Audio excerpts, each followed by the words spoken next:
Is it possible for us to be conscious that we're perhaps underutilizing one part of the brain and overutilizing the other, or vice versa? Well, we become conscious by being able to see the bigger picture. So you can see there's a problem here, that if you're already locked into a very narrow picture, that of the left hemisphere, you probably won't know what it is you're missing. The left hemisphere critically does not know what it is it doesn't know. Whereas the right hemisphere is aware that the left hemisphere does certain kinds of work on its behalf. It should act as a support, as a kind of minister, as a high functioning bureaucrat, basically, to do certain fairly limited procedural tasks, which it can do quickly.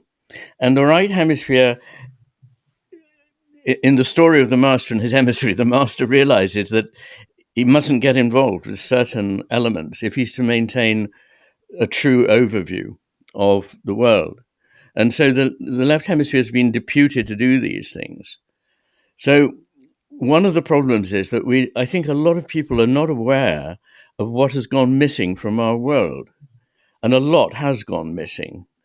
I think in my lifetime, I've seen it accelerate, so that I've seen things like beauty, goodness, and truth all travestied and reviled, and a sense of the sacred, a sense of wonder.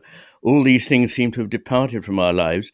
And now something like 80% of young people feel that their lives are meaningless. If asked about it, there's no meaning to their lives. And I think this is because we've prioritized the left hemisphere, which doesn't really understand anything. See, one kind of helpful soundbite is the left hemisphere apprehends the world. In other words, lays a hand on it to grasp it and get it. It's the one that makes us rich or powerful. Whereas the right hemisphere comprehends, which means gathers together in order to have a fuller understanding. So really and truly, the left hemisphere is not as intelligent as the right.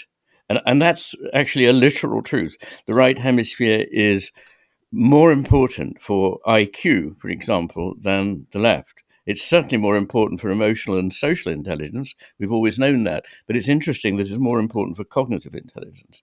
And it's more important for taking in the world, attending properly, perceiving things correctly, making deductions from what it sees correctly.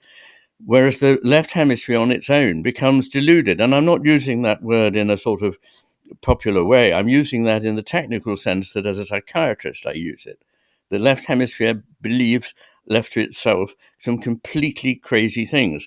So it is not true that the left hemisphere is dependable, and it's not true that the left hemisphere is unemotional. It quickly gets angry. Anger of all emotions is most lateralized to the left. So you've got a relatively unintelligent functionary that is able to manipulate things, and as long as it stays under the guidance of the more intelligent overseer, that's fine. But when it thinks it's the boss, then things go wrong. Now, in the world we're in, I see, and I think when people think about this, they will be able to think of many examples for themselves all around us, a world that is dominated by this view of purely utility, grabbing stuff, becoming more powerful, becoming richer, without any wisdom to go with this extraordinary expansion of power.